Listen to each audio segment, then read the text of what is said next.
من جاء بالحسنة فله خير منها وهم من فزع يومئذ آمنون ومن جاء بالسيئة فكبت Assalamualaikum warahmatullahi wabarakatuh. هل تجزون إلا ما كنتم Alhamdulillahi rabbil alamin. Hamdan katsiran thayyiban mubarakan fi kama yuhibbu rabbuna wa yardah.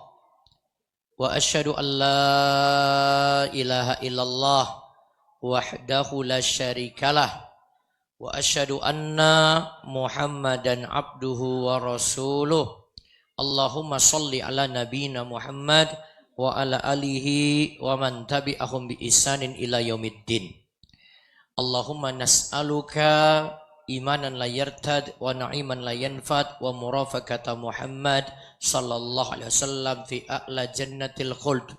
Allahumma inna nas'aluka khairal mas'alah wa khairat du'a wa khairan najah wa khairal amal wa khairas thawab wa sabbitna wa sakkil mawazina wa haqqik imana warfa' darajatana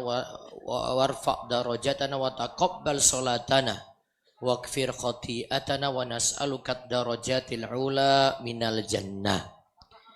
Kita bersyukur pagi hari ini mugi-mugi Bapak dan Ibu-ibu semuanya dalam keadaan sehat walafiat. Begitu juga para santri, para takmir, para tokoh juga yang turut hadir, yang kami tidak bisa menyebutkan satu persatu. Semoga Allah mengumpulkan kita dalam keadaan baik di dunia dan nantinya kita dimudahkan pada jalan-jalan kebaikan menuju surga dan kita dimudahkan untuk masuk ke dalam derajat tertinggi di surga kelak. Allahumma amin. Allah Subhanahu wa taala katakan, jazaohum inda rabbihim jannatu adnin tajri min tahtiyal anhar. Balasan bagi mereka yaitu orang-orang yang beriman dan beramal soleh di sisi Rabb mereka itu adalah surga Aden, mengalir di bawahnya sungai-sungai, khalidina fiha abada, mereka itu akan kekal di dalamnya. Syekh As-Sa'di rahimahullah itu menerangkan Bapak Ibu sekalian, apa yang dimaksud surga Aden? Surga Aden itu adalah tempat yang kekal abadi. Tidak ada istilah lagi pindah-pindah tempat. Tidak lagi ada istilah rohil, melakukan perjalanan lagi. Tidak lagi ada istilah ada yang mencari yang lebih tinggi daripada surga. Surga itu sudah sangat tinggi. Bapak dan ibu-ibu sekalian, keadaan kita di dunia ini, kita sudah tinggal pada satu tempat, akhirnya pingin pindah lagi ke tempat yang lainnya. Yang sudah punya rumah pingin lagi duwe rumah anyar. Betul apa betul? Terus kalau sudah tetap satu tempat, pingin lagi lakukan perjalanan.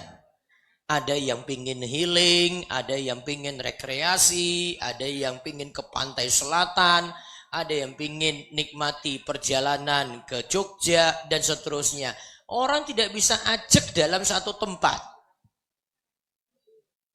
Kemudian di dunia ini juga kita selalu pingin kalau sudah dapat yang satu, pingin dapat yang lainnya. Contoh, mohon maaf ibu-ibu. Bu, jenengan pakai gamis nggih? Ini gamis anyar apa gamis lawas? Tenane. Macamnya anyar kabeh iki lho. Dulu saya pernah datang kayaknya warnanya enggak warna kuning seperti ini. Ya, iki wis duwe anyar meneh ini.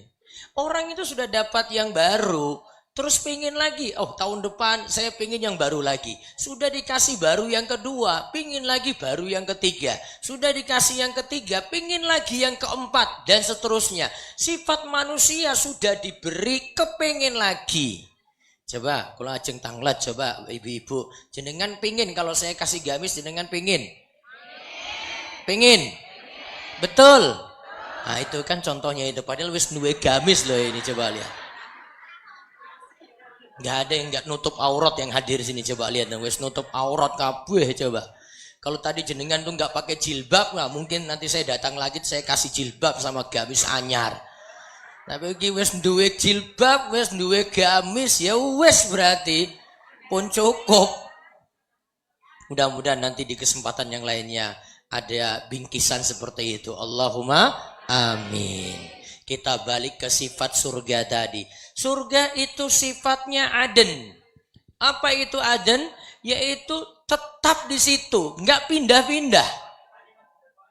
Jadi nggak ada yang pingin keluar dari surga. Wah saya pingin mampir ke tempat yang lainnya lagi. Wala rohila, nggak ada yang mau pergi. Sudah masuk surga, pingin lakukan perjalanan kemana lagi. Karena tempatnya sudah menyenangkan. Terus tidak ada yang pingin lagi kalau sudah dapat sesuatu di surga. Wala tolaba fauqaha, tidak pingin lagi dapat yang lebih tinggi daripada surga, karena nikmat di surga sudah yang paling tinggi. Coba kalau awali sebelum nanti kalau masuk ke pembahasan perihal hisab, kita mohon pada Allah Subhanahu wa taala pagi hari ini, minta pada Allah surga, minta kepada Allah amalan-amalan yang masukkan pada surga. Kita juga minta pada Allah dijauhkan dari neraka. Kita minta perlindungan dan juga dijauhkan dari amalan-amalan yang menjerumuskan kita dalam neraka. Dan kita juga mohon kepada Allah, semoga Allah takdirkan yang terbaik untuk kita semuanya. Monggo semuanya ngangkat tangan, ya, ikuti doa yang kula tuntun. Allahumma inna nas'alukal jannah wa ma qarraba ilaina min qaulin aw amal wa nas'aluka wa na'udzubika minan nari wa ma qarraba ilaina min qaulin aw amal wa nas'aluka an taj'ala kulla qada'in qadaitahu lana khairan. Coba semua ikuti artinya. Ya Allah, kami mohon kepadamu surga, dan tunjukkanlah pada kami amalan-amalan, perkataan atau perbuatan yang mengantarkan kami kepada surga. Ya Allah, kami minta perlindungan darimu dari neraka, dan setiap ucapan atau perbuatan yang mengantarkan kami kepada neraka. Ya Allah, jadikanlah setiap takdir yang Engkau tetapkan untuk kami semuanya baik. Allahumma amin. Baik, sekarang kita bahas proses ketika kita nantinya dibangkitkan pada hari kiamat. Manusia semuanya itu akan dibangkitkan. Manusia semuanya akan dikumpulkan setelah manusia itu dikuburkan di dalam kuburnya masing-masing. Kira-kira kita di dalam kubur itu berapa lama?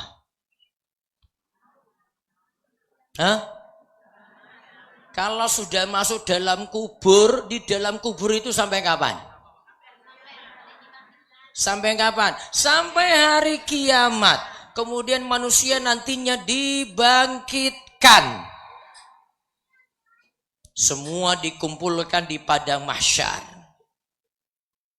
Lalu nantinya akan menanti persidangan yang cukup lama, di mana satu hari Nantinya manusia ketika itu berdiri, satu hari itu nilainya khamsina alfasanah. Ya, pada hari itu nilainya satu harinya 50.000 tahun seperti yang kita rasakan di dunia. Bapak Ibu, 50.000 tahun.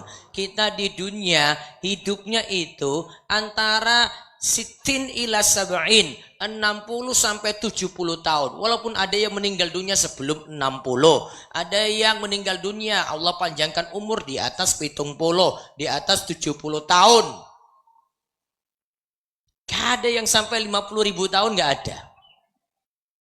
Itu nilai satu harinya pada hari kiamat. Kita nanti menunggu persidangan, maka waktu tunggunya itu lama. Maka ketika menunggu pada waktu yang lama tadi, Allah berikan karunia bagi orang-orang beriman yang mengikuti tuntunan Nabi kita Muhammad sallallahu alaihi wasallam, diberi yang namanya telaga. Telaga ini disebut telaga Al-Kautsar. Telaga ini mengalir dari surga.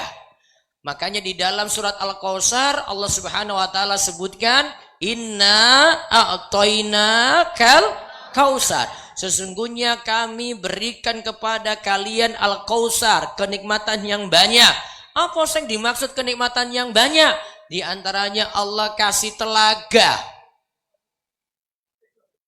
Kalau yakin telaga di Ngawen ini ada yang dulu itu ada airnya dan sekarang gak ada airnya walaupun musim rendeng, walaupun musim hujan.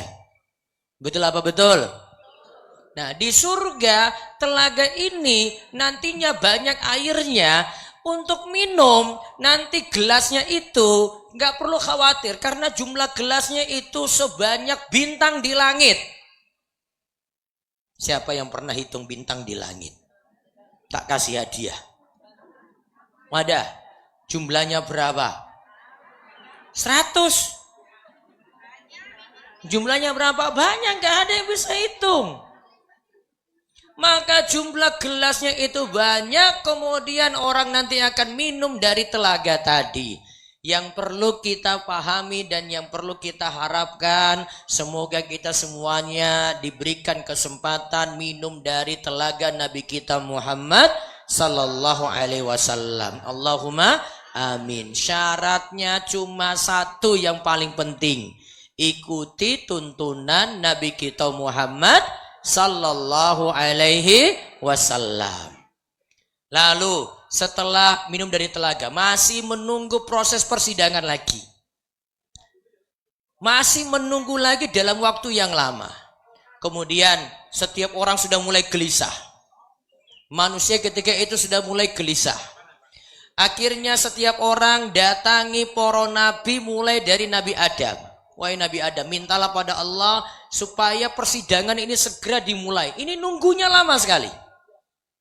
Nabi Adam katakan, saya punya uzur waktu itu saya lakukan kesalahan di dunia. Waktu saya punya kesalahan. Nabi Adam gak bisa. Kemudian orang-orang datangi nabi-nabi ulul azmi. Ada Nabi Nuh, ada Nabi Ibrahim, ada Nabi Musa, ada Nabi Isa. Masing-masing menyampaikan uzur. Ketika orang-orang minta pada Nabi Isa cuma mengatakan, kalian cukup datangi nabi yang paling terakhir. Siapa nabi yang paling terakhir? Nabi kita Muhammad sallallahu alaihi wasallam. Maka orang-orang datang menghadap Nabi kita Muhammad sallallahu alaihi wasallam. Ketika menghadap Nabi Muhammad, mereka minta, wahai Nabi Muhammad, mintalah kepada Allah supaya persidangan pada hari ini segera dimulai. Ini nunggu sangat-sangat lama. Di antara waktu nunggu lama dan sangat berat, matahari ketika itu dibuat jaraknya oleh Allah cuma jarak 1 mil.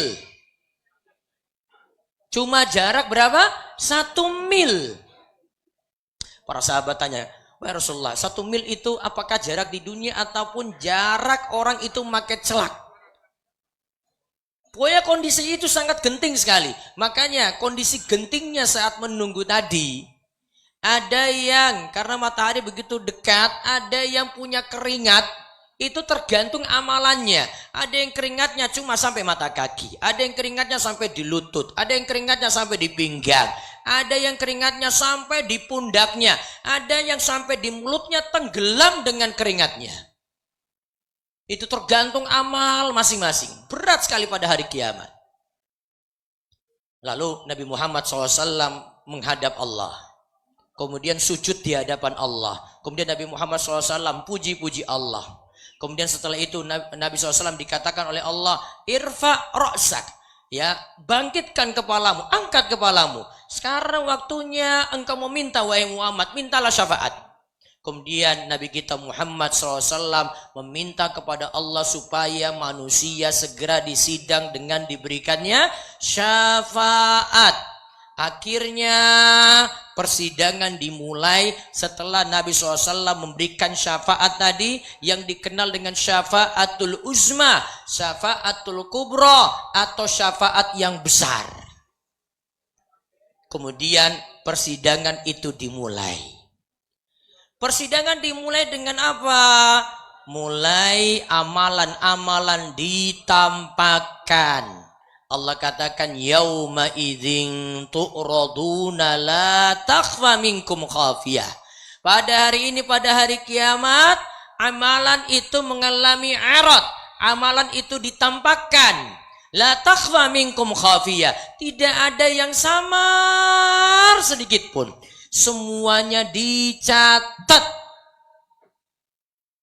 Ustaz, berarti yang kecil-kecil juga dicatat? Iya. Ini sekarang zamannya HP.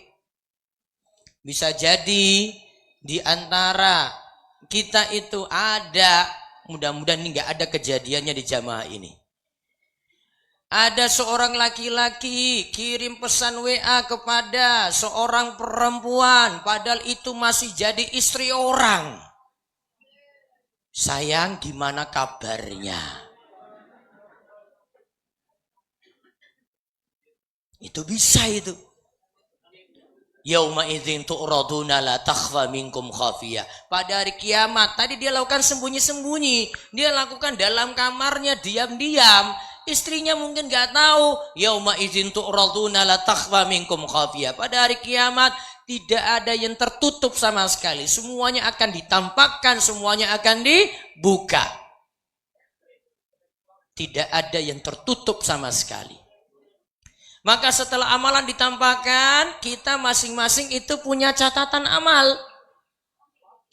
Maka catatan amal itu dibuka, ditebarkan, kemudian catatan amal itu masing-masing akan diserahkan. Allah Subhanahu wa taala katakan di surat Al-Haqqah, fa amma man utiya kitabahu biyamini. Adapun ada orang yang menerima kitabnya dengan tangan kanan. Siapa yang menerima kitabnya dengan tangan kanan? Yang menerima kitab dengan tangan kanan hanya orang beriman. Terus di ayat selanjutnya Allah katakan, wa amma man utiya kitabahu bishimali. Adapun orang yang menerima kitab dengan tangan kirinya. Siapa yang menerima kitab dengan tangan kiri? Hanya orang kafir saja. Pak Ustadz, ini ahli maksiat. Dia pernah berzina, dia pernah minum minuman keras, tapi masih sempat sholat. Dia masih beriman, tapi ahli maksiat. Terus dia terima kitabnya dengan tangan apa? Para ulama katakan, kalau dia itu masih punya iman, maka dia terima kitabnya dengan tangan apa? Kanan. Selama masih punya iman, maka nantinya menerima kitab dengan tangan kanannya. Semoga kita semua diberi kemudahan oleh Allah Subhanahu wa taala menerima kitab catatan dengan tangan kanan, bukan dengan tangan kiri, bukan dari belakang kita, dari balik punggung. Ada disebutkan di dalam ayat yang lainnya, wara'a dhuhri. Ada yang menerima kitabnya itu dari belakang punggungnya, itu dalam rangka untuk menghinakan orang tersebut. Setelah itu, kitab catatan amal itu diperiksa secara teliti. Dimintai pada orang yang punya catatan amal ini, kamu baca itu, silakan kamu lihat ada atau tidak amalan tersebut yang kamu lakukan. Maka kalau orang itu periksa, semua akan mengakui, iya ini benar catatan amal saya pada hari kiamat. Jamaah sekalian, tadi kita bahas tentang amalan itu ditampakkan. Untuk orang-orang beriman, dia akan mengalami hisab yang mudah. Disebut dengan hisab yasira. Dan ini diantara doa-doa dari Nabi SAW juga dijelaskan oleh Aisyah. Diantara doa kanjeng Nabi, beliau itu berdoa, Allahumma hasibni hisaban yasira. Coba semuanya angkat tangan lagi, biar hisab kita nanti mudah pada hari kiamat. Allahumma hasibni hisaban yasira. Allahumma hasibni hisaban yasira. Allahumma hasibni hisaban yasira. Ya Allah, hisablah aku dengan hisab yang mudah. Oke, maka ketika dihisab, kalau orang-orang beriman akan mengalami hisab yang mudah. Namun ketika amalan itu ditampakkan, kemudian kita punya masalah, maka nanti akan dihisab dengan hisab yang berat. Setelah catatan amal itu diteliti, baru kemudian catatan amal atau amalannya atau pelaku amal itu ditimbang di dalam mizan, dalam daun timbangan. Daun timbangan itu punya dua. Satu sisi nanti timbang kebaikan, satu sisinya nanti menimbang keburukan. Kalau ulang, satu sisi nanti menimbang apa? Kebaikan, satu sisi menimbang keburukan. Makanya Allah Subhanahu wa taala katakan, fa amma man sakulat mawazinu fa huwa fi 'isyatir radiyah. Adapun orang yang berat timbangan kebaikannya, maka dia berada dalam kehidupan yang Allah ridhai, yaitu akan masuk surga. Ingat, kalau kebaikannya berat, maka pasti nanti akan masuk surga. Namun Allah katakan, wa amma man khaffat mawazinu fa ummuhu hawiyah. Adapun yang berat keburukannya, kebaikannya lebih ringan. Kebaikannya lebih ringan, maka tempat kembalinya adalah neraka hawiyah. Maka dia mengalami nasib yang buruk pada hari kiamat.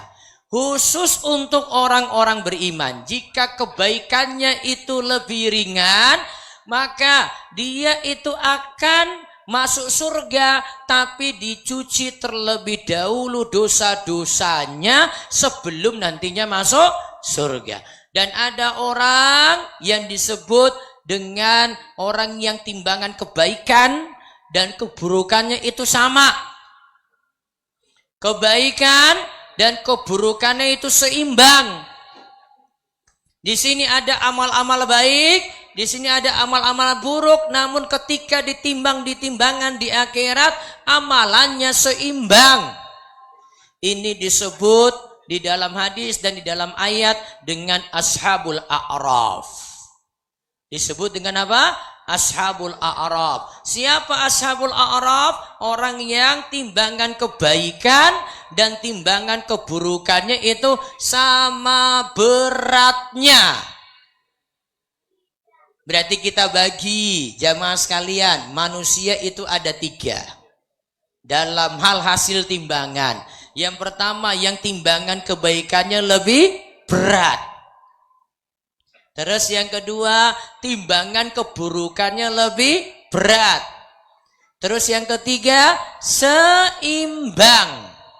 Sekarang kalau tanya, jenengan pingin yang mana? Nomor 1, nomor 2, apa nomor 3? Nomor satu apa tadi? Nomor satu tadi apa? Amalan kebaikannya lebih berat. Ada yang pingin itu seimbang? Waduh Ustadz, saya ini kalau maksiat sulit lepas Ustadz. Bisa jadi ada yang ngaku, waduh Ustadz, saya punya selingkuhan. Tapi saya rajin sholat Pak Ustadz. Mudah-mudahan pada hari kiamat, coba lihat harapannya gitu. Mudah-mudahan pada hari kiamat nanti dosa dengan kebaikannya imbang, ya mudah-mudahan saya lolos pada hari kiamat. Justru kalau keadaannya yang ketiga tadi, ini orang penuh drama nantinya. Dia nanti ketika tahu penduduk surga, dia berada pada suatu tempat yang disebut A'raf. A'raf itu berasal dari kata urf. Urf itu artinya tempat yang tinggi atau puncak. Di mana ini bisa tengok nanti ke surga. Maka ketika itu ashabul A'raf nanti ketika melihat penduduk surga, mereka itu akan mengatakan, kami ingin masuk surga, namun kami terhalang, belum bisa masuk surga saat ini. Kemudian dia bisa tengok lagi kepada penduduk neraka. Dia tengok lagi pada penduduk neraka. Ketika tengok pada penduduk neraka, dia berdoa kepada Allah, Rabbana la taj'alna minal qaumil zalimin. Ya Rabb kami, jangan masukkan kami ke dalam golongan-golongan orang yang berbuat zalim, yaitu penduduk neraka. Maka dia lihat surga, cuma punya keinginan saja, namun belum boleh masuk surga. Ketika dia tengok ke neraka, malah dia berdoa pada Allah, ya Allah jangan masukkan kami ke dalam neraka. Pertanyaannya, terus nasibnya bagaimana? Yang jelas gak mungkin di tengah-tengah surga dan neraka, gak mungkin.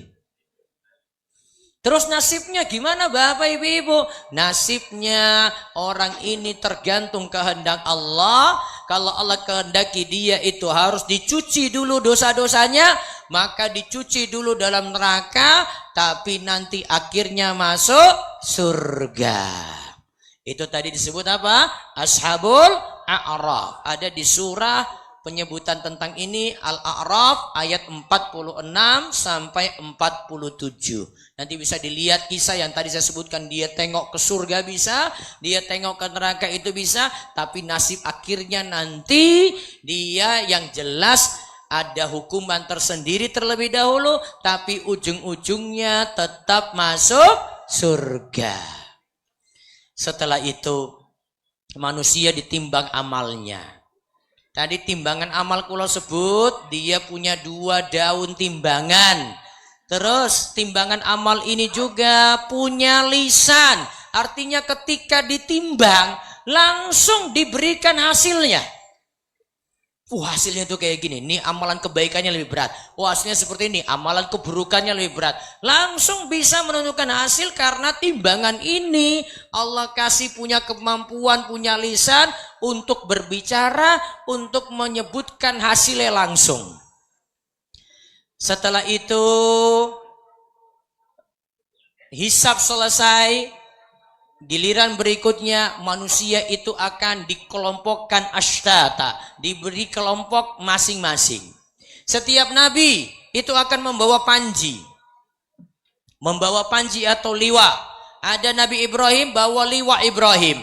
Ada Nabi Musa membawa liwa Musa. Ada Nabi kita Muhammad sallallahu alaihi wasallam membawa liwa Nabi Muhammad. Maka setiap umat ngikuti nabi mereka masing-masing. Setiap umat ngikuti nabi mereka masing-masing. Kemudian Allah kelompokkan juga manusia yang zalim dikumpulkan bersama dengan orang yang zalim. Pemimpin yang tidak amanah dikumpulkan bersama pemimpin yang tidak amanah. Orang-orang yang sombong dikumpulkan juga bersama dengan orang-orang yang sombong. Dikelompokkan masing-masing. Makanya Nabi Shallallahu Alaihi Wasallam pernah mengatakan, Innaka ma'aman ahbabta, engkau itu akan dikumpulkan bersama dengan orang-orang yang kamu cintai. Kalau kita cinta pada Nabi kita Muhammad sallallahu alaihi wasallam, mudah-mudahan kita bisa berkumpul dengan Nabi Muhammad SAW di surga kelak. Allahumma amin. Kalau kita cinta pada orang soleh, mudah-mudahan kita bisa kumpul juga dengan orang soleh. Kalau kita cintanya, senangnya, fansnya, gandrungnya pada artis-artis Korea, ibu, drakor itu loh. Sekarang bukan drama Korea lagi, drama Cina. Itu kalau nonton tuh ketagihannya luar biasa loh itu.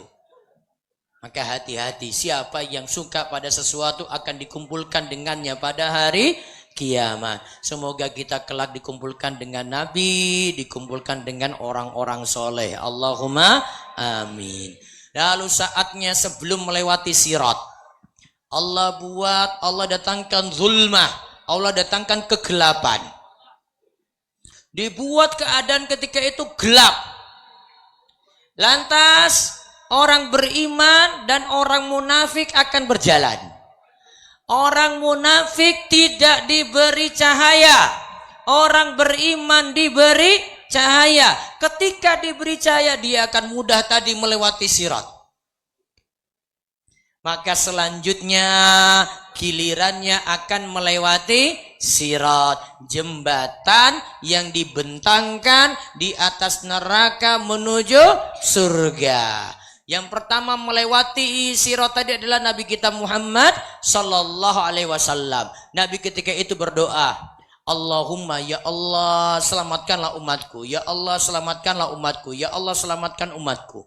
Maka ketika itu umatnya melewati sirat tadi, umat Muhammad melewati sirat. Ada yang lewatnya secepat kilat karena dia di dunia amalannya semangat. Ada yang berjalan cepat, ada yang berjalan lambat.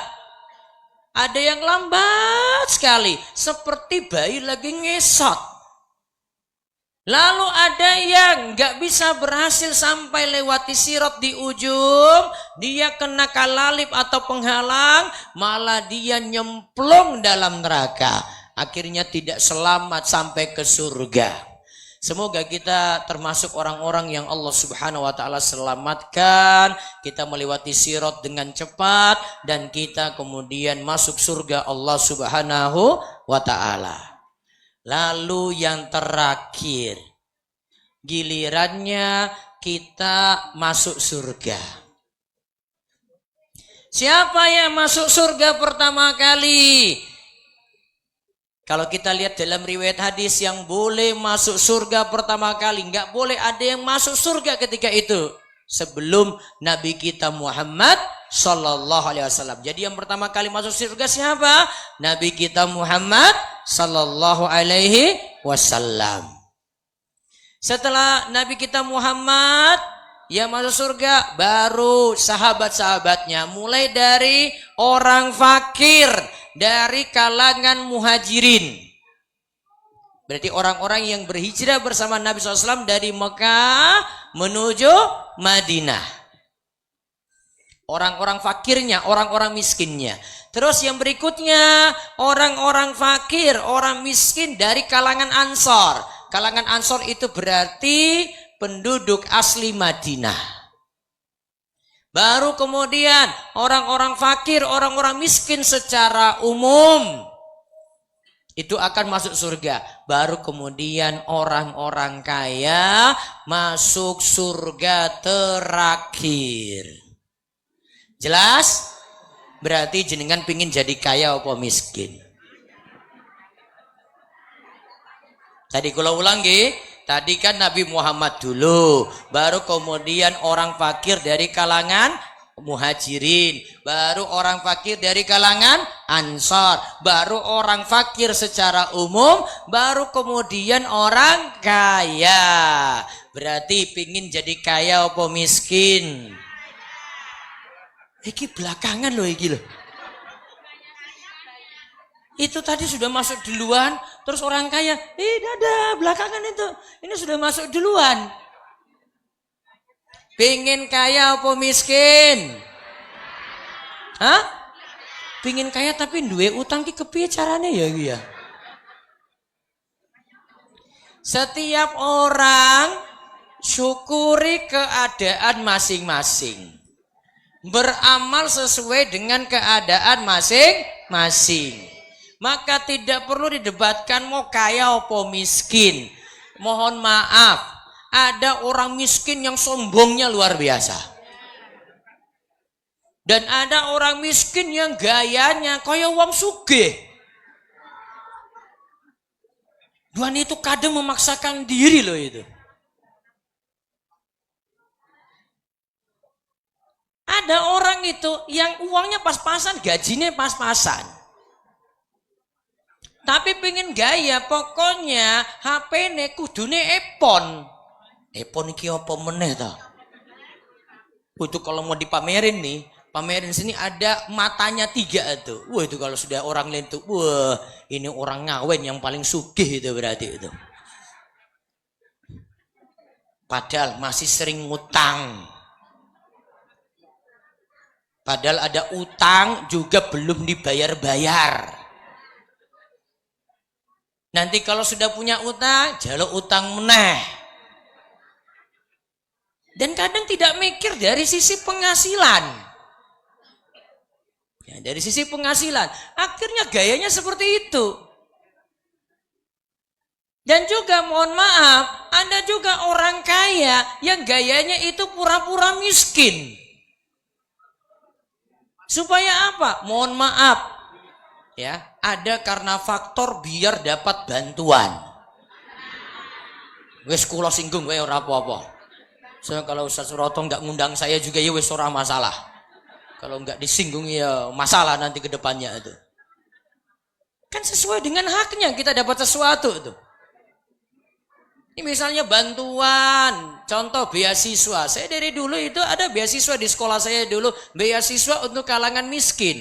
Saya merasa orang tua saya masih mampu, saya nggak pernah minta beasiswa tersebut. Kalau bilang beasiswa berprestasi, saya tunjukkan prestasi. Mau dapat beasiswa nggak masalah, karena ada prestasi. Kalau bilang miskin, oh mohon maaf, masih ada yang lebih layak. Kebetulan orang tua saya PNS, saya nggak akan ajukan itu. Mau ngajukan, layak apa enggak? Pasti nanti kalau saya buat surat, saya akan buat surat-surat yang suratnya yang isinya nggak benar. Nggak boleh. Maka tadi keadaan kulo balik, orang kaya beramal sesuai dengan keadaannya. Dia punya harta, dia syukuri, beramal juga selain ibadah, beramal juga dengan hartanya. Orang miskin ya kudu sabar. Kemudian dia beramal juga sesuai dengan keadaannya. Tapi dia punya keutamaan, hisapnya lebih ringan. Soalnya nggak banyak yang diperiksa. Betul apa betul? Tapi orang kaya mesti banyak yang diperiksa. Harta ini dapat dari mana, dipakai untuk apa. Periksa lagi harta berikutnya. Harta ini didapat dari mana, dipakai untuk apa. Hisapnya banyak. Tapi hisap banyak itu tidak menunjukkan dia itu penjahat, tidak menunjukkan dia itu melakukan kriminal, tidak menunjukkan dia itu pelaku maksiat. Karena bisa jadi orang punya harta, benar-benar dia manfaatkan harta itu untuk sodako, untuk amal soleh, untuk bagi-bagi pada orang. Maka setiap orang beramal sesuai dengan keadaan masing-masing. Nggak usah debatkan, wong sugih apa wong kere, wong miskin, nggak perlu. Setiap orang kan harus sholat. Orang kaya ya kudu sholat, orang miskin juga harus sholat. Nanti ketika di bulan Ramadan ini puasa, yang ini juga puasa. Maka beramallah sesuai dengan keadaan masing-masing. Dan kita mohon pada Allah Subhanahu wa taala semoga kita menjadi orang-orang yang terbaik, yaitu orang yang memiliki takwa, karena Allah katakan inna akramakum indallahi atqakum. Sesungguhnya yang paling mulia di sisi Allah itu adalah orang yang bertakwa. takwa. Semoga kita dengan takwa dimudahkan masuk surga Allah Subhanahu wa taala. Allahumma amin. Baik, itu yang kami sampaikan. Selanjutnya kami buka tanya jawab. Yang bertanya bagus, saya kasih hadiah. Ada door prize lagi. Nanti saya kasih bonus lagi buku. Oke. Nanti siap. Oh, ini door prize-nya besar-besar. Ini untuk siapa, Ustaz? Pertanyaan? Nah, pokoknya yang mau bertanya dulu. Silakan. Bapak wonten? Mas-mas? Santri? Silakan. Cek. Izin kita kumpulkan pertanyaan nggih, Ustaz. Oh iya. Kami kumpulkan dulu pertanyaannya. Bapak satu silakan. Assalamualaikum warahmatullahi wabarakatuh. Waalaikumsalam warahmatullahi wabarakatuh. Nami kula Slamet Subiakto saking Tegalrejo Mbeji Ngawen Gunung Kidul. Masya Allah. Umur pinten tahun, Pak? 78 tahun kula. Masya Allah, saya kira tadi 30 ya, Pak. Terus? Kula badhe tanglet ngaten Pak Muhammad Abdul Tasikal. Kula kan sak rencang niku sok Jumatan lajeng wonten kotak amal. Lajeng pinten wulan menika mboten dipun pendet, lajeng dipun pendet maling. Napa ngaten niku ingkang sedekah nggih pikantuk ganjaran napa mboten Pak Ustaz? Mekaten kemawon kula matur. Assalamualaikum warahmatullahi wabarakatuh. Waalaikumsalam warahmatullahi wabarakatuh. Itu Masih ada Ustaz. Masih ada pertanyaan. Bentar, Pak. Kulo jawab satu-satu dulu. Oke, siap. Ini malingnya itu rampas amal soleh orang. Itu kulo yakin malingnya hidupnya nggak berkah. Soalnya berani malingnya itu di masjid loh itu. Saya lihat di beberapa masjid itu ada sound systemnya hilang. Oh ya, untuk alat sound systemnya itu hilang semuanya sak paket. Ya, lebih sering lagi ini kotak infak itu hilang. Saranku lo untuk pengurus masjid, setelah Jumatan, infaknya segera dihitung, uangnya dipendet, uangnya diambil, kemudian disimpan oleh bendahara masjid di tempat yang layak. Karena maling itu cari kesempatan.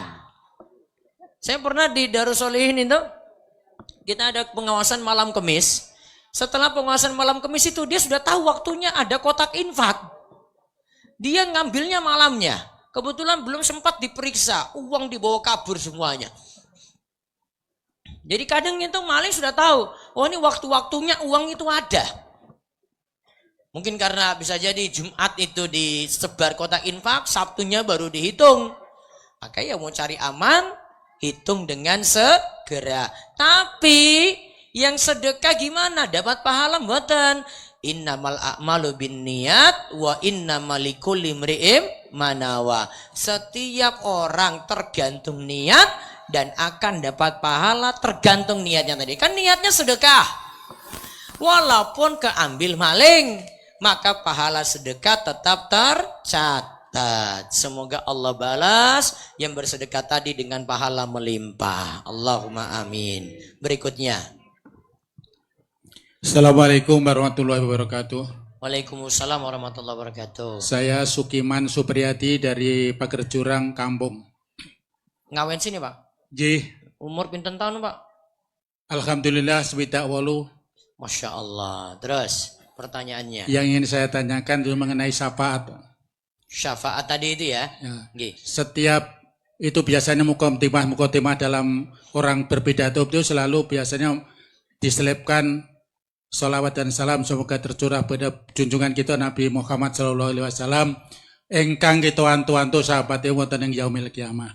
Yang ingin saya tanyakan, apakah nanti semua umat Nabi Muhammad itu mendapat syafaat atau orang-orang tertentu? Baik. Lah mungkin dari Pak Ustadz untuk jamaah kita semua ini mungkin ada amalan khusus yang bisa kita amalkan untuk nanti bisa mendapatkan syafaat Rasulullah SAW tersebut. Masya Allah. Cukup sekian, terima kasih. Assalamualaikum warahmatullahi wabarakatuh. Waalaikumsalam warahmatullahi wabarakatuh. Syafaat kita bagi jadi dua. Ada syafaat yang sifatnya umum. Umum itu berarti semua manusia dapat. Orang beriman, orang kafir juga dapat. Tadi kisah yang kulo sebut, itu yang namanya syafaatul uzma, persidangan dimulai. Persidangan dimulai ini berarti orang beriman dapat manfaat, orang kafir juga dapat manfaat. Maka syafaat yang tadi kulo ceritakan, itu namanya syafaat yang sifatnya umum. Kemudian ada lagi syafaat yang sifatnya khusus. Dari Nabi kita Sallallahu Alaihi Wasallam pada kelompok-kelompok tertentu. Contoh, Nabi SAW memberikan syafaat kepada orang beriman. Walaupun dia pelaku dosa besar. Yang penting imannya itu masih ada. Nabi SAW katakan, syafaati li ahlil kabairi min ummati. Syafaatku itu untuk pelaku dosa besar dari umatku. Terus bagaimana kita mudah dapat syafaat tadi? Syarat paling penting beriman dulu. Enggak beriman, dia kafir, tidak dapat syafaat. Yang kedua, jadi pengikut Nabi kita Muhammad Sallallahu Alaihi Wasallam. Siapa saja jadi pengikut Nabi, maka dia akan mendapatkan syafaat beliau. Yang ketiga, ada amalan-amalan khusus seperti membaca doa selepas azan. Siapa yang hafal doa selepas azan? Tak kasih hadiah nanti. Kasih hadiah yang besar itu. Siapa? Ngacung, Mas, ya. Tuh. Coba kasih mic gitu. Oke. Bentar, depan dulu, Pak. Terus ada ibu-ibu ada ya yang hafal doa setelah azan? Ibu-ibu? Mbak? 2. Oke. Baca. Allahumma rabb hadhihi da'wat tammah as-salatil qa'imah ati sayyidina Muhammadin wasilati wal fadilah ab'absu maqamam mahmudal ladhi wa'atah innaka la tuhliful mi'ad. Baik. Nanti kasih hadiah satu itu. Ada sini yang putri? Nah, yang kedua. Coba. Nah, langsung coba. Allahumma. Berdiri aja, berdiri. Nggih.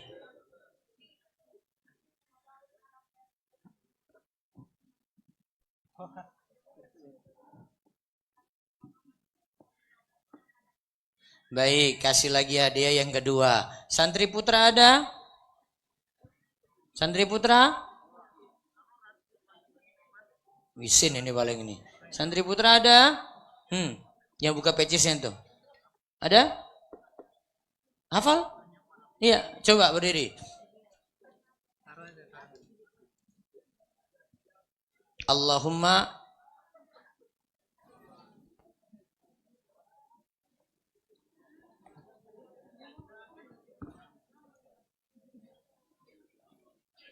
Oke, dari mana, Dik?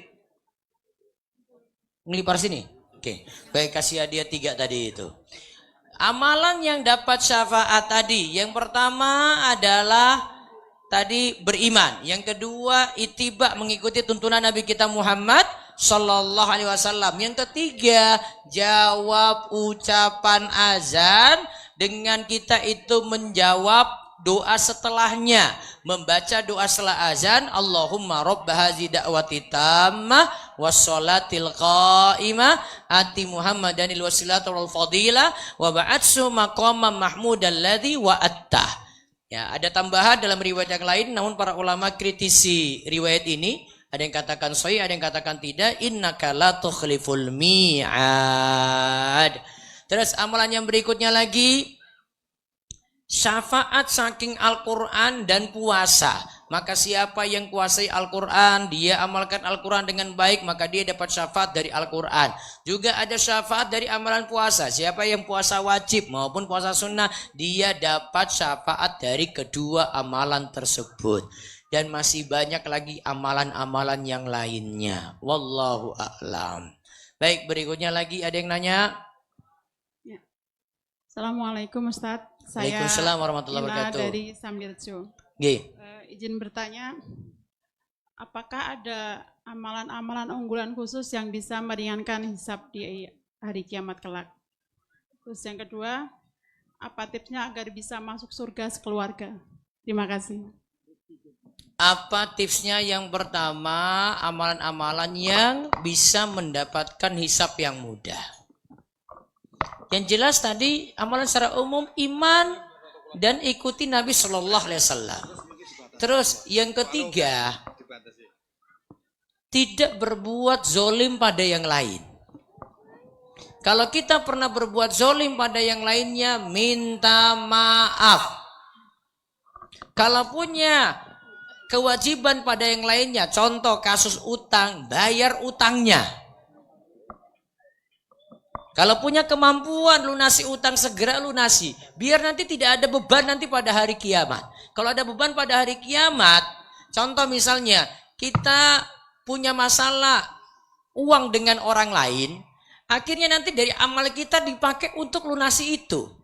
Kalau amal kita tidak ada, dosa orang lain yang ditumpuk ke kita, itu buat hisab pada hari kiamat itu makin berat. Maka selesaikan kezoliman. Kezoliman sama manusia ini sangat berat sekali. Maka solusinya itu adalah minta maaf kalau pernah berbuat salah. Itu diantara kiatnya. Terus bagaimana bisa masuk surga bersama keluarga? Orang tua. Kalau orang tua beriman, terus anak-anaknya juga beriman, maka Allah katakan, alladzina amanu wattaba'athum dzurriyyatuhum biimanin alhaqna bihim dzurriyyatahum. Orang-orang yang beriman, lantas anak-anaknya juga ikut beriman.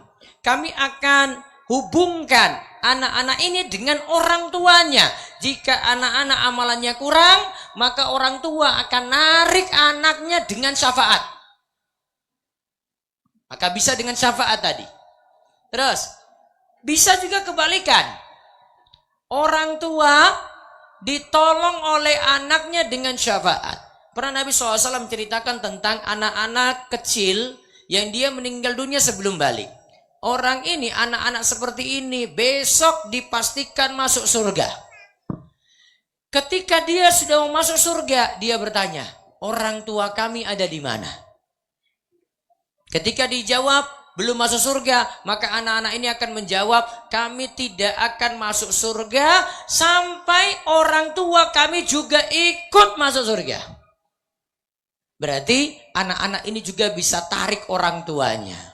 Juga istri, juga suami bisa saling menarik nantinya. Suami bisa nolong istrinya, istrinya juga bisa nolong suaminya. Dengan catatan semuanya tadi harus ada iman. Maka nantinya kalau semuanya beriman akan berkumpul di surga berbarengan. Semoga Allah kumpulkan kita di surga bersama dengan keluarga besar kita semuanya. Allahumma amin. Baik, berikutnya lagi. Nanti tolong dikasih hadiah yang bertanya-tanya tadi. Ya. Assalamualaikum warahmatullahi wabarakatuh. Waalaikumsalam warahmatullahi wabarakatuh. Nama saya Rita Yulianti dari Gantiwarno Ngawen. Izin bertanya Ustadz, kan ada amal jariah. Apakah juga ada dosa jariah Ustadz? Ada. Kalau ada, Contohnya, contohnya, maaf, ini saya kasih contoh nyata aja langsung biar kena semuanya. Bapak ibunya nggak sholat, anak ikut nggak sholat. Bapaknya nggak bangun subuh, nggak pernah anaknya diajak bangun subuh, akhirnya anak ikut malas-malasan sholat gara-gara orang tuanya. Orang tua berarti wariskan dosa pada anak. Maksudnya, dia dapat dosa ini karena orang tuanya, maka orang tua juga dapat dosa dari situ karena anaknya jadi jelek. Maka pelajarannya penting orang tua itu jadi contoh teladan. Ini saya sarankan pada wali santri yang mungkin barangkali pagi ini juga turut hadir di pengajian pagi ini. Santri-santri ini di pondok sudah sangat baik. Tapi ketika pulang besok nih Desember nih, mereka akan pulang di akhir bulan, mereka ini akan tergantung keadaan orang tua di rumah masing-masing. Di masjid kalau dengar azan di sini langsung berangkat, tapi ada anak yang nggak berangkat ke masjid besok kalau di rumah tuh karena orang tuanya nggak sholat. Berarti kiat punya anak soleh bagaimana? Ya, kiat punya anak soleh bagaimana? Anaknya soleh, orang tuanya juga harus soleh. Maka nanti anak akan ngikut keadaan orang tuanya juga. Maka jadi orang tua, jadi wali santri, kita harap semuanya juga perbaiki diri. Nanti anak-anak santri ini pulang ke rumah tetap dalam pengawasan yang baik dari orang tua dengan contoh yang baik. Biar nggak dapat dosa warisan ya dari anak tadi gara-gara sebab orang tua kasih teladan yang jelek. Baik. Terima kasih Ustadz. Nggih. Assalamualaikum warahmatullahi wabarakatuh. Waalaikumsalam warahmatullahi wabarakatuh. Ada lagi satu, ya Ibu, monggo. Maaf Bapak dulu. Bapak dulu silakan yang pegang mic. Assalamualaikum warahmatullahi wabarakatuh. Waalaikumsalam warahmatullahi wabarakatuh. Nama saya Kasio Jiwo. Umur saya 75 tahun, Ustadz. Dr. Ustadz Muhammad Wasikal yang saya hormati, saya ingin bertanya. Saya pernah dapat pertanyaan dari seseorang, tapi saya tidak bisa menjawab. Untuk itu, saat ini saya sampaikan pertanyaan tersebut kepada Ustadz, mohon dijelaskan. Ada seorang punya orang tua telah meninggal dunia, akan tetapi orang tua tersebut meninggal dunianya mungkin karena sesuatu atau apa, itu kasarannya bunuh diri. Jadi meninggal secara bunuh diri. Nah, untuk anaknya yang sangat setia ingin mendoakan agar orang tua tersebut bisa diampuni dosanya, bisa diterima amal baiknya oleh Allah Subhanahu wa Ta'ala. Itu bagaimana Ustadz? Doa anak tersebut bisa diterima sampai ke orang tanya atau bagaimana?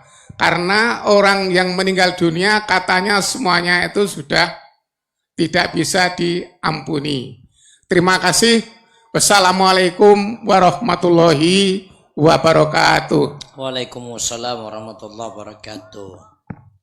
Setiap muslim yang meninggal dunia, setiap muslim yang meninggal dunia, ingat kalimat saya, muslim, selama itu bukan mati syahid, selama bukan mati syahid di medan perang, selama juga ini bukan bayi yang lahir, bayi yang keluar dari perut ibunya yang tidak ada tanda kehidupan, maka 4 hal harus dilakukan kepada yang meninggal ini.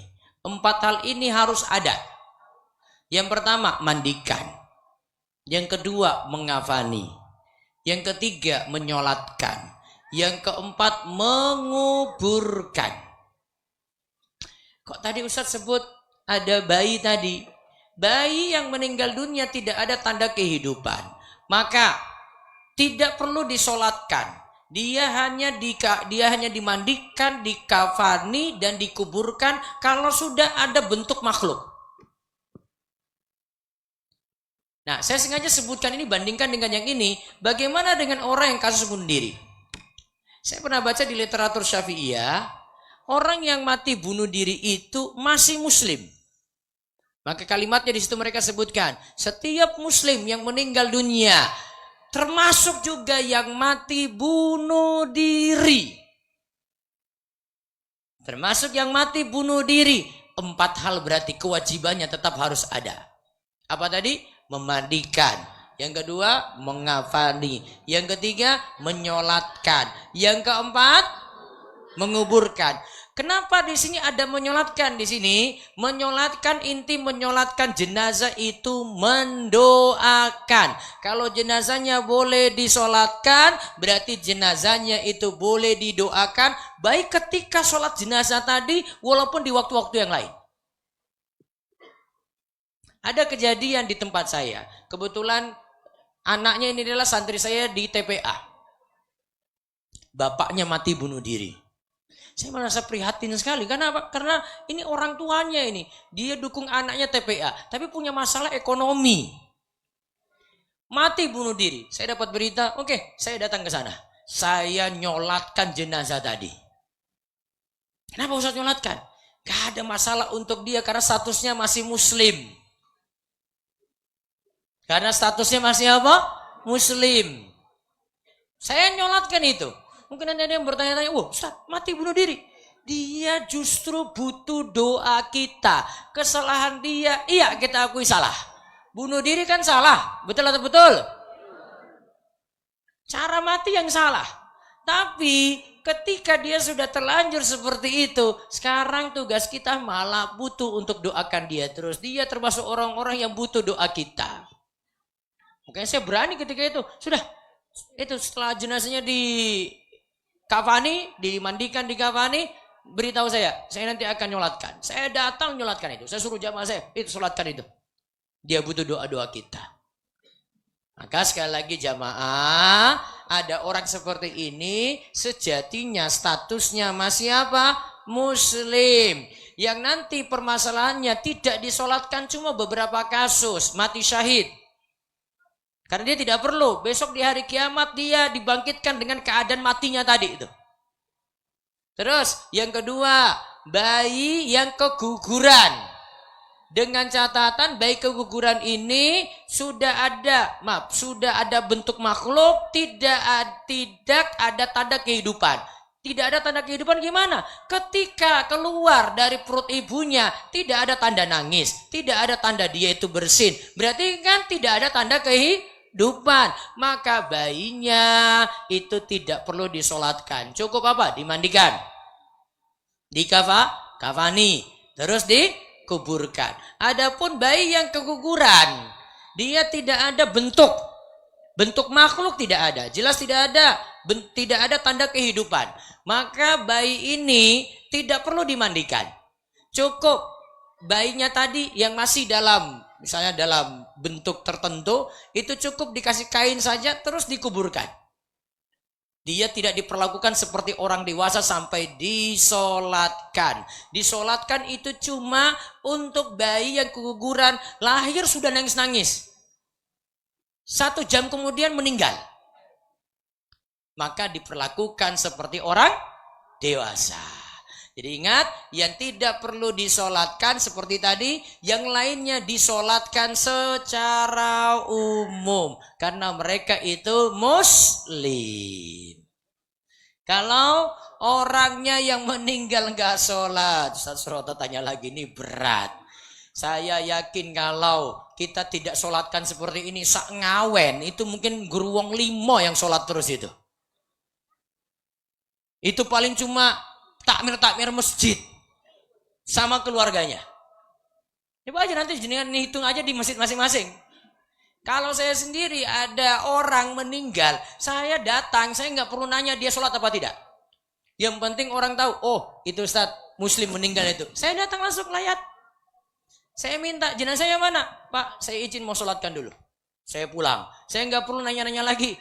Ini tadi dia sholat 5 waktu apa enggak, Jumatan rutin apa tidak, dia benar-benar sholat 5 waktu tertib. Saya nggak mau nanya kayak begitu, langsung nyolatkan. Karena secara lahiriah dia itu orang muslim. Urusannya besok di sisi Allah saja.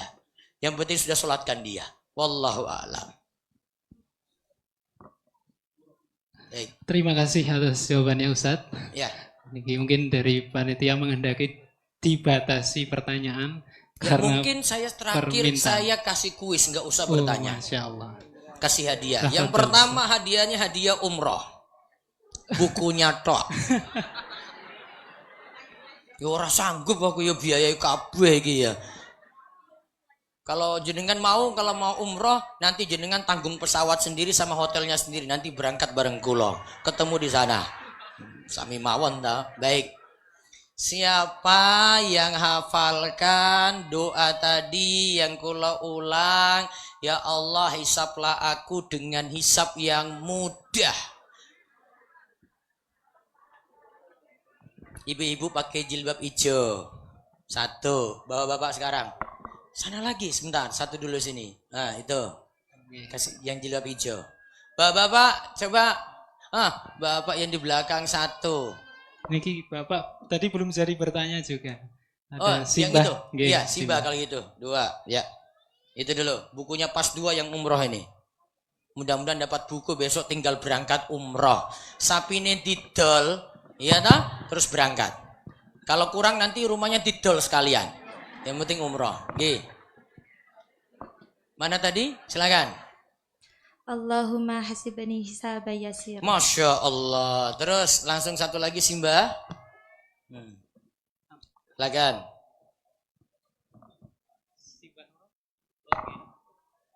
Ya.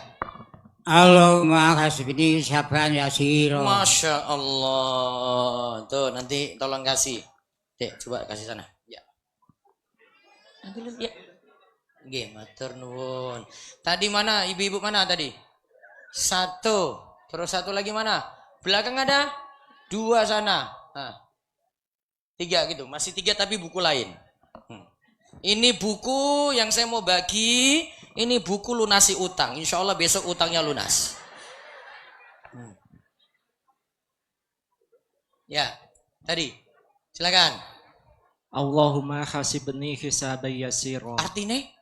Ya Allah, hisablah aku dengan hisaban yang mudah. Baik, ini bismillah utangnya lunas. Terus yang kedua di belakang. Sana lagi ibu pink itu, jilbab pink. Ngacung, Bu. Iya, itu.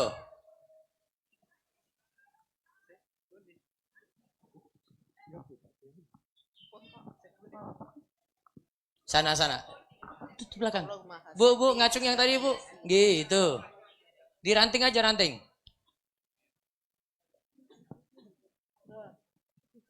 Ya, maju Bu. Ya, silakan. Bismillahirrahmanirrahim. Allahumma hasibni hisaba yasira. Artinya? Ya Allah, hisablah aku dengan hisab yang mudah. Oke, baik. Terus 1 sebelah sini. Langsung aja berdiri, Bu. Nah, itu. Bismillahirrahmanirrahim. Allahumma hasibni hisaba yasira. Ya Allah, mudahkanlah aku dengan hisab yang mudah. Oke, Allah barik fiik. Nih, Bu.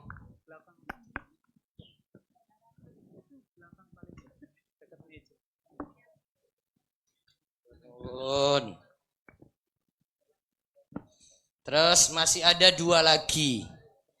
Sopo sing duwe utang? Saya ngaku nanti saya kasih buku ini. Oh, 1 wis ngaku wis gampang ini coba. Terus ibu-ibu? Jenengan maju, Bu.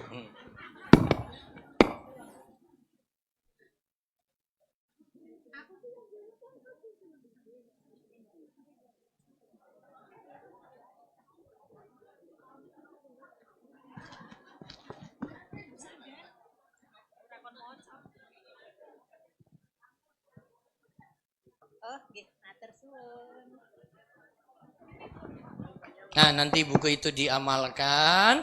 Semoga Allah permudah urusan-urusannya. Baik, itu yang kami sampaikan pagi hari ini. Kami berbahagia sekali bisa ketemu dengan panjenengan semuanya. Semoga Allah berikan kemudahan dalam urusan. Mungkin kami tutup dengan doa rumiyin, nggih. Nanti habis itu ditutup sama Ustaz Suroto. Baik, kita semuanya berdoa pada Allah. Semoga Allah ijabahi doa-doa kita dan tidak tertolak doa kita yang kita panjatkan pagi hari ini. Bismillahirrahmanirrahim. Alhamdulillahirabbil alamin. Wassalatu wassalamu ala asyrafil anbiya wal mursalin. Nabiyina Muhammadin wal ali washabbihi ajmain. Allahumma inna nas'aluka ilman nafi'ah wa rizqan thayyiba wa amalan mutaqabbala. Ya Allah, karuniakanlah kepada kami ilmu yang manfaat, rezeki yang thayyib, yang halal, dan amalan yang diterima. Ya Allah, Allahumma inna nas'alukal huda wat tuqa wal afaf wal ghina. Ya Allah, kami mohon kepadamu petunjuk. Kami mohon kepadamu ketakwaan. Kami mohon kepadamu sifat iffah. Kami mohon kepadamu sifat ghina, senantiasa merasa cukup dengan rezeki yang Engkau berikan kepada kami. Allahumma inna nas'aluka khairal mas'alah wa khairal du'a wa khairal najah wa khairal amal wa khairal thawab wa khairal hayati wa khairal mamat. Ya Allah, kami mohon kepadamu permintaan dan doa yang terbaik. Kabulkanlah setiap doa-doa kami. Ya Allah, kami mohon kepadamu keselamatan. Ya Allah kami mohon kepadamu amalan yang terbaik. Ya Allah, kami mohon kepadamu pahala yang terbaik. Ya Allah, kami mohon kepadamu kehidupan yang terbaik. Ya Allah, kami mohon kepadamu akhir hidup kematian yang terbaik. Allahumma sabbitna wa sakkil mawazina wa haqqik imana warfa' darajatana wa taqabbal sholatana waghfir khati'atana wa nas'alukat darajatil ula minal jannah. Ya Allah, teguhkanlah iman kami. Ya Allah, perberatlah timbangan kami di akhirat kelak. Ya Allah, kokohkanlah iman kami sampai akhir hayat terus diberikan istiqomah. Ya Allah, tinggikanlah derajat kami. Ya Allah, terimalah amalan solat kami. Ya Allah, ampunilah dosa-dosa kami. Ya Allah, kami mohon kepadamu diberikan nikmat surga, derajat yang tertinggi di surgamu kelak. Allahumma hasibna hisaban yasira. Allahumma hasibna hisaban yasira. Allahumma hasibna hisaban yasira. Ya Allah, hisaplah kami semuanya dengan hisap yang mudah. Allahumma nas'alukal jannah wa ma qarraba ilaina min qaulin aw amal wa na'udzubika minan nari wa ma qarraba ilaina min qaulin aw amal wa nas'aluka an taj'ala kulla qada'in qadaitahu lana khaira. Ya Allah, kami mohon kepadamu surga dan setiap amal yang mengantarkan kami kepada surgamu. Ya Allah, kami meminta pelindungan dari dahsyatnya nerakamu dan jauhkanlah kami dari amal-amal yang dapat menjerumuskan kami dalam jurang neraka. Ya Allah, jadikanlah setiap takdir yang Engkau tetapkan untuk kami semua takdir itu baik yang kami rasakan. Allahumma kfina bihalalika an haramik wa agnina bifadlika amman siwak. Ya Allah, berikanlah kami rezeki yang halal untuk melunasi utang-utang kami. Ya Allah, jauhkanlah kami dari rezeki yang haram. Cukupkanlah kami hanya bergantung kepadamu, tidak kepada selainmu. Allahumma rabban nas mushibal ba's ishfi anta syafi la syafiya illa anta syifaan la yughadiru saqaman. Ya Allah, ya Rabb kami, Engkaulah Rabb manusia, Engkaulah yang maha menyembuhkan. Ya Allah, di antara saudara-saudara kami saat ini ada yang menderita sakit yang berat maupun sakit yang ringan.